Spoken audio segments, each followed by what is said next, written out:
안녕하세요. 현학부입니다. 반갑습니다. 오늘은 총액에 대한 이야기를 해보도록 하겠습니다. 지난 동영상에서 이제 단가에 대한 얘기를 했는데, 건설계약에서 단가나 총액을 이야기한다라고 하는 게 결국 이제 보상이죠.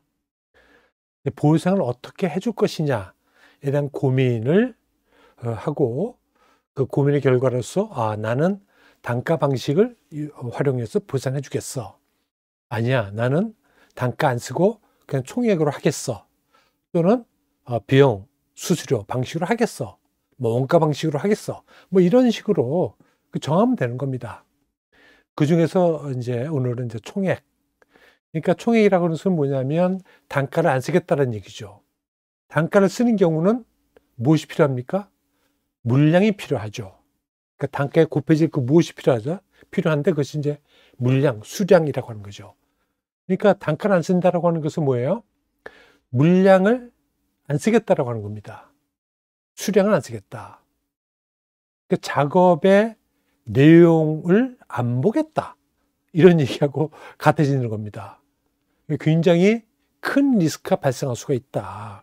특히 설계에 대한 책임을 시공자가 지지 않는 그런 경우. 발주가 설계된 책임을 지는데 물량을 안 쓰겠다는 얘기는 뭡니까? 발주자가 책임져야 될 그런 설계의 결과에 대한 책임을 발주자가 안 지겠다. 이런 것과 다름이 아니다. 굉장히 큰 리스크가 발생할 수 있다. 이렇게 생각하셔야 된다. 그리고 총액을 쓰는 경우니까 이제 금액밖에 없잖아요. 계약 금액. 뭐 1억, 뭐 1000억, 100억. 이 금액이 있잖아요. 이런 계약에 있어서는 계약 금액을 총액으로 정해놓고 그리고 그것으로 보상해 주겠다는 건데, 그 보상을 어떻게 해줄 거냐? 계약 금액 1000억이다. 그러면 보상 방식 아주 깨끗한 방식은 계약할 때 50% 주고 공사 끝나면 나머지 50% 줄게. 굉장히 깨끗하죠. 근데 그럴 수가 없잖아요. 건설계약이라고 하는 것은 굉장히 긴 기간을 가져가야 됩니다. 뭐 1년, 2년 또는 3년, 4년, 5년까지도 가잖아요. 그런데 공사 다 끝났을 때 내가 50% 주겠다 그러면 이거 시공사 이제 망할 수가 있습니다. 그러니까 통상적으로는 이 건설계약은 월급 주듯이 매월 이렇게 지급하는 것이 보통의 경우예요. 물론 그것도 정하면 됩니다. 아까 얘기했듯이 공사 끝날 때 줄게. 그럼 들어와. 이럴 수도 있고요. 계약 자유 원칙이죠. 멋대로 하면 됩니다. 또는 뭐 분기별로 줄게. 매달 줄게. 아니면 나는 15일마다 줄게. 매주 줄게. 이것도 정하시면 돼요. 근데 우리가 그 해외 계약이나 그간의 그 경험을 보면 매달 주는 것이 합리적이다. 그러면 시공사들이 별 불만이 없을 것 같다. 그래서 이제 매달 주는 것으로 하거든요. 근데 이제 총액이 정해졌을 때 그것을 매달 어떻게 잘라내야 되잖아요. 계약 금액밖에 없으니까. 그것이 이제 총액 계약에 있어서는 굉장히 이제 두통거리가 되는 겁니다. 그래서 많이 쓰는 방식이 이제 마일스톤 방식. 그러니까 매달 얼마씩 줄게. 이런 방식. 근데 그렇게 하면 좋은데 문제가 있죠. 매달 예를 들면 10%씩 줄게. 이렇게 했는데 공사 완성도는 10%가 안 돼.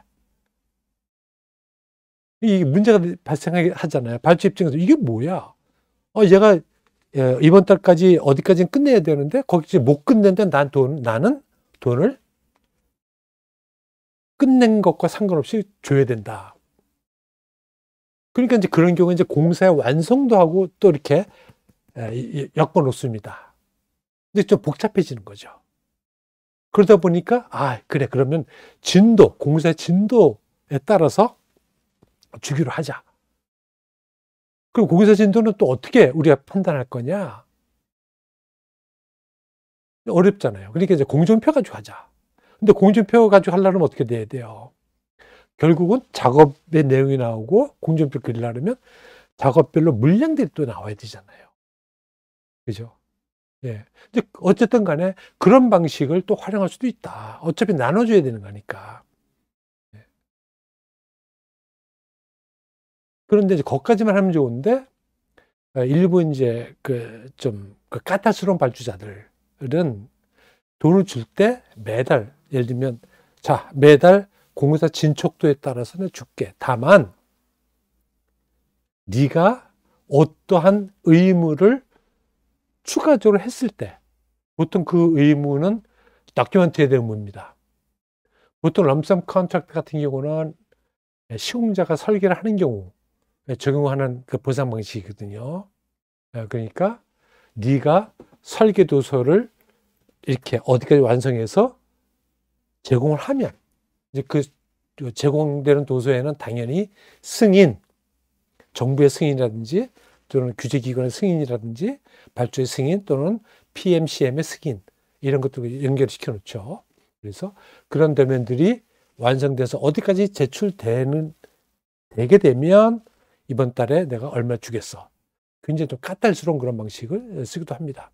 뭐 어떤 방식을 쓰건 간에 총액이라고 하는 것은 그 계약금액 그 하나밖에 없는 거기 때문에 그 보상 방식에 대해서는 굉장히 고민을 많이 해보셔야 되고, 여러분들만 시공자라고 하게 되면 그 보상 방식과 연계되어 있는 그 조건들, 지급 조건들을 굉장히 꼼꼼하게 보셔야 돼요. 잘못하게 되면 일은 했는데 그 조건들 때문에 보상이 이루어지지 않는, 지급이 안 되는 이런 경우들이 왕왕 종종 발생합니다. 특히 해외의 발주자들이 좀 나쁘다, 좀 소문이 안 좋다, 그런 발주자들이 돈을 안 주기 위해서 굉장히 많은 꾀를 씁니다. 네, 그런 경우에 불이익을 당할 수도 있으니까 그 지급 조건에 대해서 상당히 고민을 많이 해보셔야 되고요. 그리고 지난번 동영상에서 말씀드린 단가계약, 단가계약에서는 BOQ, Bill of Quantities, 산출력서 쓴다 그러잖아요.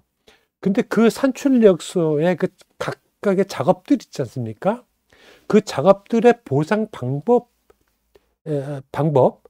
방법에서도 럼섬, 총액이 쓰여질 수 있다.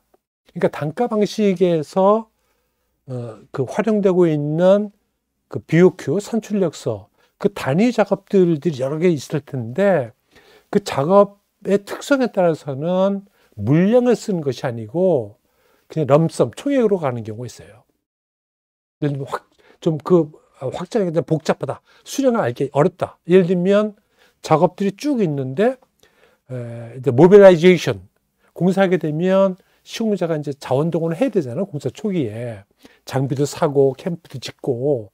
근데 그런 것들을 통틀어서 어떻게 얼마를 줘야 되는데 그걸 어떻게 해요? 수량을 갖다가 다 잘라서 판단하기 어렵잖아요. 그런 경우에 모빌라이제이션, 완 럼섬, 이렇게 총액을 그런 경우에도 적용할 수가 있습니다. 그런 경우에는 똑같이 고민해야 돼요. 예를 들면 모빌라이제이션이 다르면 이것을 어떻게 계약할 때 몇 프로, 그리고 모빌이 근데 모빌이 끝난 것을 어떻게 판단할 거냐고. 그런 조건들을 잘 살펴가지고 적용할 수도 있다. 그러니까 단가 계약에서도 총액이 작업에 따라서 총액이 적용될 수 있다. 그리고 단위가 단가 계약에서 예를 들면 단위가 꼭 작업의 어떤 물량, 수량에 따라서 적용되는 것이 아니고, 예를 들면 기간, 예를 들면 일 베이스, 데일리 또는 만슬리, 뭐 쿼터리, 이런 것도 단위가 될 수 있다. 이렇게 이해를 하실 수 있다. 그러니까 이 총액이라고 하는 것이 별도의 어떤 그런 계약 보상 방식으로 운영이 되지만, 총액이라고 하는 개념은 보상의 한 방법으로서 단가 계약에도 작업 내용에 따라서 적용될 수 있는 그런 방법이 될 수 있다. 이렇게 이해하시면 되겠습니다. 예, 오늘 여기까지 하겠습니다. 감사합니다.